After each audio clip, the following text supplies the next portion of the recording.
தமிழ்நாடு நகர்ப்புற வாழ்விட மேம்பாட்டு வாரிய தலைவராக முன்னாள் அமைச்சர் திரு கூப்பா கிருஷ்ணன் நியமிக்கப்பட்டிருக்கிறார். இது பற்றிய கூடுதல் விவரங்களை எமது செய்தியாளர் மணிகண்டன் விவரிக்க கேட்போம். முழு விவரங்கள் என்ன மணிகண்டன், விவரிங்க. ஏழை எளிய மக்களின் வாழ்விடங்கள் மேம்பாட்டுக்காக உருவாக்கப்பட்ட தமிழ்நாடு நகர்ப்புற வாழ்விட மேம்பாட்டு வாரியத்தின் மூலமாக குடியிருப்புகளை உருவாக்கி உறைவிடங்களை மறுகுடியமர்வு செய்தல் உள்ளிட்ட பல்வேறு பணிகள் மேற்கொள்ளப்பட்டு வருகிறது.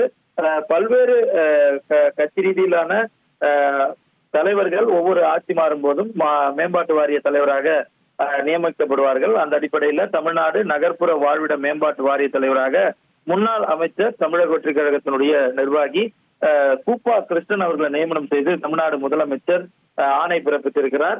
கூப்பா கிருஷ்ணனை பொறுத்தவரையில தமிழக வெற்றி கழகத்துல இணைந்ததற்கு பிறகாக சட்டமன்ற தேர்தலில் திருச்சியில லால்குடி தொகுதியில அவர் போட்டியிட்டது குறிப்பிடத்தக்கது. இந்த நிலையில இன்று தமிழ்நாடு நகர்ப்புற வாழ்விட மேம்பாட்டு வாரியத்தின் பல்வேறு நலத்திட்டங்களை மேற்கொள்வதற்கு வாழ்விட மேம்பாட்டு வாரியத்தின் தலைவராக கூப்பா கிருஷ்ணனை தமிழ்நாடு முதலமைச்சர் நியமித்திருக்கிறார். தகவல்களுக்கு நன்றி மணிகண்டன். 1,28,00,000 மனங்களை வென்ற தந்தி டிவி யூடியூப் சேனல். தவிர்க்க முடியாத தம்ப்நெயில், கலக்கலான கான்டென்ட்ஸ். நீங்களும் இந்த குடும்பத்தில் இணைய இப்பவே சப்ஸ்கிரைப் பண்ணுங்க. அசுரபலம் கொண்ட எங்கள் டிஜிட்டல் கரங்களில் உங்கள் விளம்பரங்களை சேர்க்க வாட்ஸ்அப் பண்ணுங்க. 8939888838. Email advtthanditv@dttv.in.